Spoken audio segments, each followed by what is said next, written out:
Hello, welcome to Kellogg Public Library's virtual story time. My name is Sherry. The story I'm going to share with you today is Bibi by Joe Weaver. On a still morning, the sun rose over the lake.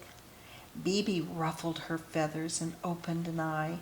She had been with the flock for as long as anyone could remember and was older than anyone knew.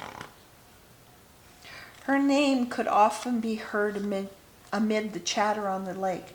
Bibi showed me how to preen my feathers. Bibi taught me how to stand on one leg. Every flamingo recognized her call as she guided them in a graceful dance on the glassy water.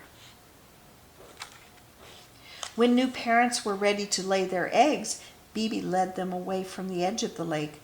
There on the soft mud, she showed them how to build nests for their chicks. "Welcome to the flock, Toto," she said, greeting the newest flamingo.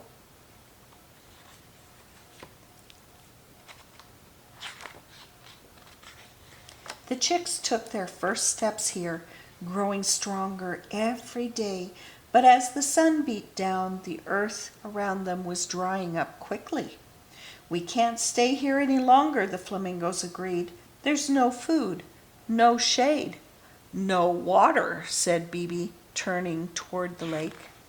The water's edge had shrunk away into the shadow of the distant volcano. They could reach it quickly by air, but their chicks couldn't fly yet.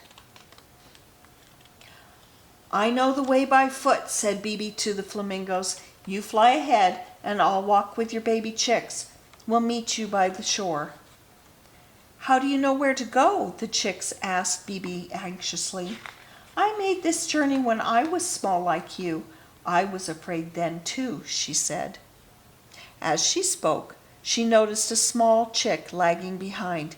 It was Toto, collapsed on the dry earth, exhausted by the heat. "Keep moving, Toto," the chicks called out. "We want to get to the lake." Bibi gathered them into the shade of her wings. "We'll rest with Toto for a while," she said, "until we're all strong enough to continue together." While they waited, she told them about life on the lake. Her stories of cool waters and fresh food gave Toto strength. When he was ready, they all set off again. "You stay beside me," Bibi told him.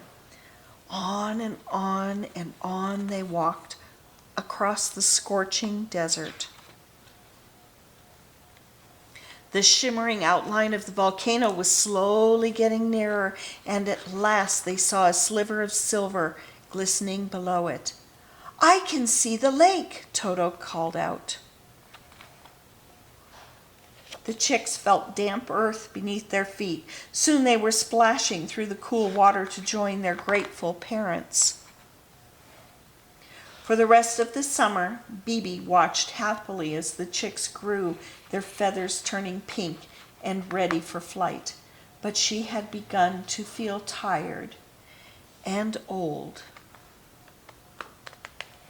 She knew that once the chicks could fly, the flocks would move on. Bibi worried that she might not be strong enough to join them this time. She slipped quietly away by herself. Soon it was time for the flamingos to leave.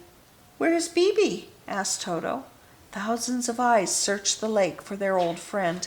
"I see her," Toto called. "She's lying on the shore." The flamingos helped Bibi to stand. "Let's clean off this sand," said one flamingo, softly preening her feathers. "Come back to the lake and eat with us," said another, leading her gently into the water.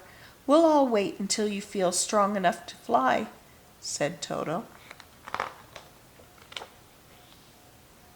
Bibi ate and rested. Slowly she gathered her strength, and at last she was ready.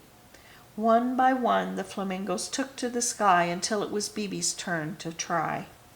She whispered one last goodbye to the lake, stretched out her wings, and ran. And she flew. And that's the end of that story. Thank you for listening. See you next time.